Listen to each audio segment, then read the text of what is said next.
ওম নমঃ শিবায়।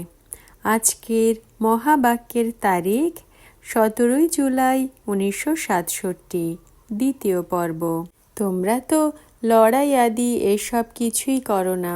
তোমরা তো শুধুমাত্র যারা ঘুমিয়ে রয়েছে তাদের জাগাও। দিল্লিবাসীদেরই পরিশ্রম করতে হবে। অন্য কোনো প্লট নিয়ে নাও। তোমরা জানো যে আমরা ব্রহ্মাণ্ডের মালিক তথা আবারও কল্প পূর্বের সমান সৃষ্টির মালিক হতে পারব। এটা পাক্কা রয়েছে যে অবশ্যই বিশ্বের মালিক হতেই হবে। এখন তোমাদের 3 পা পৃথিবীও এই ক্যাপিটালেই চাই, যাতে সেখানে জ্ঞানের বড় বড় গোলা ছাড়তে পারো। নেশা থাকা উচিত, কিন্তু এমন তো চেষ্টাই করে না। নেশাই আসে না। মায়া এমনই যে একে অপরের সাথেই উল্টো করে ঝুলিয়ে দেয়। কেউ কেউ রয়েছে ভালো, শিক্ষিত, আবার ধনবানও, তবুও দম নেই। ধনের মোহতে, বাচ্চাদের মোহতে ঝুঁকে রয়েছে। অল্পই পুরুষ রয়েছে যারাও চাকরি বাকরিতে ফেঁসে রয়েছে। বড়দের আওয়াজ চাই, তাই না? এই সময় পুরো ভারত হলোই গরিব। গরিবদের সেবা করার জন্যই বাবা আসেন। দিল্লিতে তো 1,00,000-1.5 লাখের খরচ হওয়া উচিত। অনেক ভালো সেন্টার্স হওয়া চাই। বাচ্চারা অনেকই গুপ্ত রয়েছে যারা বলে যে আমি দেবার জন্য তৈরি রয়েছি। এরপর বাবা নিয়ে কি করবেন? বাবা ইশারা দিতে থাকেন। দিল্লিবাসীরা বুঝতে পারে যে বাবা মনোযোগ দেওয়াচ্ছেন। নিজেদের মধ্যে ক্ষীরখণ্ড হয়ে মিলে ভালো ভালো উকিল আদির সাথে যোগাযোগ করো। ওই জমি না পেলে অন্য জমি নিয়ে নাও। নিজেদের পাণ্ডবদের ঘর তো বানাতে হবে, তাই না? দিল্লিতেই বানাতে হবে। কিন্তু বাচ্চারা এত দূরদর্শী বুদ্ধি রাখে না।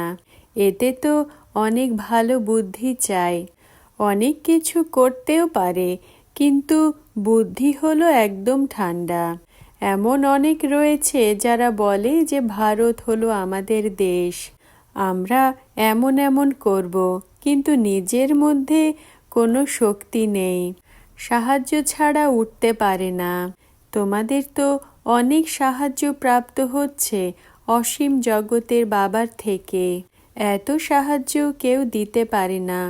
তোমরা বাচ্চাদের বাবা বিশ্বের বাদশাহী দিয়ে থাকেন, তো অনেক সাহস থাকা উচিত। পরনিন্দা করতে অনেকের বুদ্ধি আটকে থাকে। মাতাদের বন্ধনের কষ্ট থাকে। পুরুষদের ওপরে তো কোনো বন্ধন থাকে না। মাতাদেরই অবলা বলা হয়। পুরুষ হয় বলবান। পুরুষ বিবাহ করে তো সেই জন্য তাদের শক্তি দেওয়া হয়। তুমিই হলে গুরু, ঈশ্বর, সব কিছু। স্ত্রী তো যেন হলো লেজ যে পেছনে ঝুলতে থাকে, তো সত্যিকারের লেজ হয়েই ঝুলে মরে। পতির ওপরে মোহ, বাচ্চাদের ওপরে মোহ, যেন হুবহু বাদরের মধ্যে হয়। পুরুষদের এতটা মোহ থাকে না। তাদের তো একটা জুতো গেল তো দ্বিতীয় তৃতীয় নিয়ে আসে। অভ্যাসই হয়ে গেছে।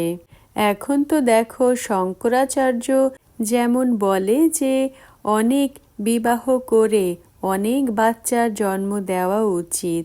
কি সব বলতে থাকে। কেউ তো কোনো আওয়াজ দেয় না। তোমরা বাচ্চাদের মধ্যেও শক্তি নেই যে তাকে পত্র লেখো যে তুমি সন্ন্যাসী হয়ে এ কি বলছো।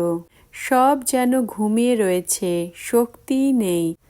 খবরের কাগজের কেউ কেউ মানেও, কিন্তু তার কাছে যায় না। বাবা তো বোঝাতে থাকেন যে এ খবরের কাগজে দাও।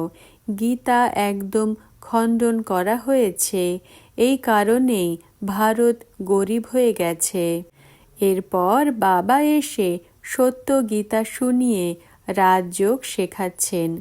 বাবা বলেন তো অনেক, কিন্তু উত্তরই আসে না যে বাবা আমরা এই যুক্তি রচনা করছি।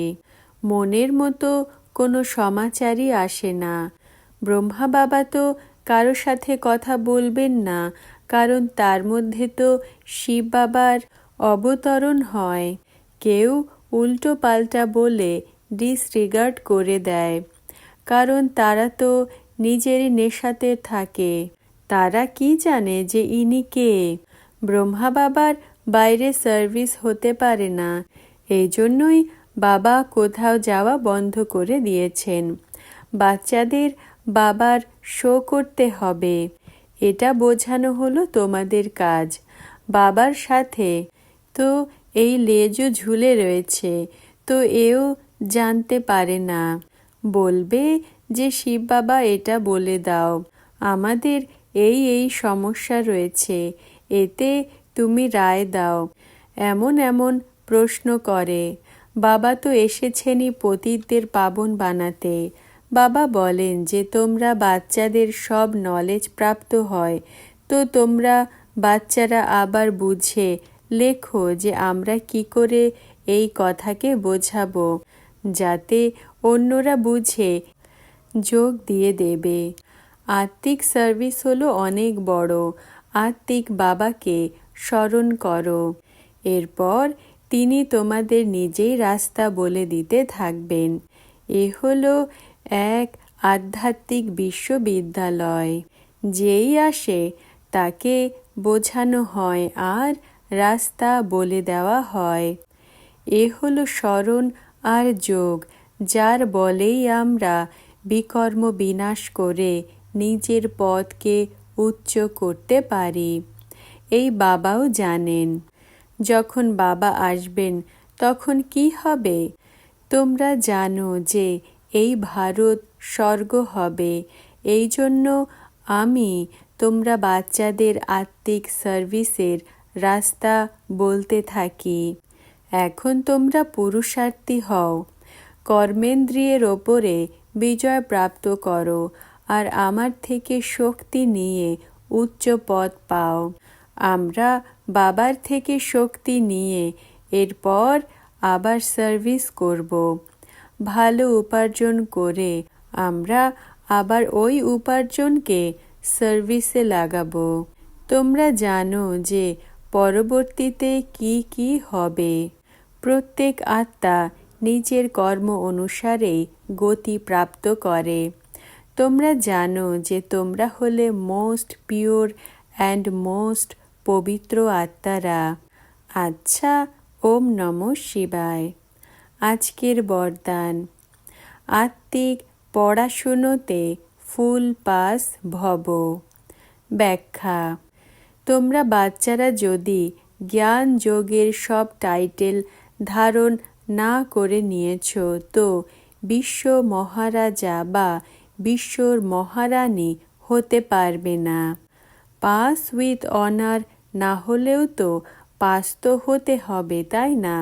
এই পড়াতে পাস হবার জন্য 75% মার্কস চাই। জ্ঞান আর যোগের চার্ট তোমাদের মধ্যে 8 ঘন্টা তো পূর্ণরূপে হওয়াই উচিত। ওম নমঃ শিবায়।